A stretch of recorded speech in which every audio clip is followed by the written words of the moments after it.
si un jour je m'installe, j'aimerais bien suivre un peu ces pratiques-là, essayer de conserver donc, surtout la flore et le maintien des espèces, la diversité des espèces sur mes parcelles et voilà, et dans mes prairies. Bonjour, je m'appelle Manon Reynal, donc je suis issue du Nord Aveyron et je suis en 3e année à l'école d'ingénieurs de Purpan à Toulouse.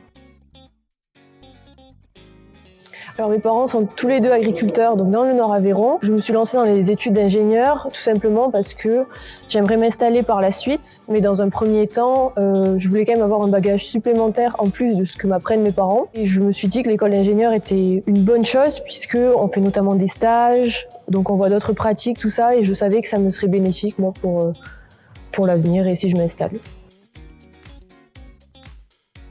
Donc on a suivi une matière qui était du diagnostic prairial et on a eu la chance de le faire sur une petite parcelle à l'école. Personnellement, ça m'a plu et du coup, quand notre professeur nous a proposé de participer à un concours, on ne savait pas exactement en quoi ça allait consister. En fait, on n'est pas allé pour le côté concours, mais vraiment pour apprendre. Donc voilà.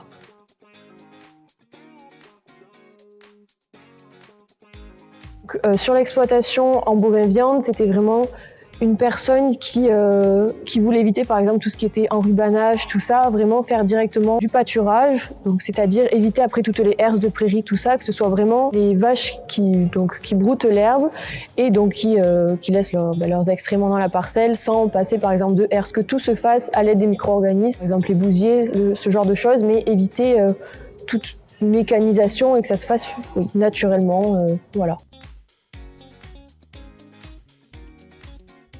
Alors oui, ça fait évoluer ma vision de l'agroécologie. On a appris notamment sur le plan technique parce que finalement on voyait ce qu'on apprenait en cours, donc tout ce qui était flore, faune en concret et par exemple toutes les pratiques qu'ils mettaient en place, donc comme les haies, le maintien des haies, donc même des mares, des points d'eau, tout ça. En fait, ils cherchaient à conserver un environnement vraiment naturel, donc autant pour la faune que pour la flore.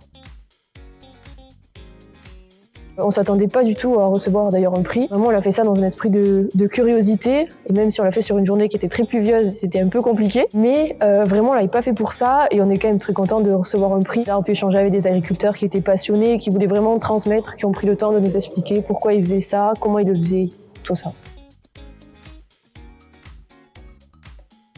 Pour un élève qui hésiterait justement à venir dans l'enseignement agricole, je l'encouragerais à venir parce que le monde agricole, c'est pas que des agriculteurs qui travaillent sur le terrain, mais c'est aussi des personnes qui vont conseiller, qui vont aider parce que pour demain, on a énormément d'enjeux, notamment de souveraineté alimentaire. Et je pense que c'est important aussi de pouvoir accompagner les agriculteurs, de pouvoir les aider autant techniquement que avec du conseil, tout ça. Il faut savoir vraiment que le monde agricole, c'est pas que des agriculteurs qui sont sur le terrain, il y a plein d'autres métiers autour. C'est finalement l'ensemble qui fait qu'on pourra avancer et répondre aux enjeux de demain.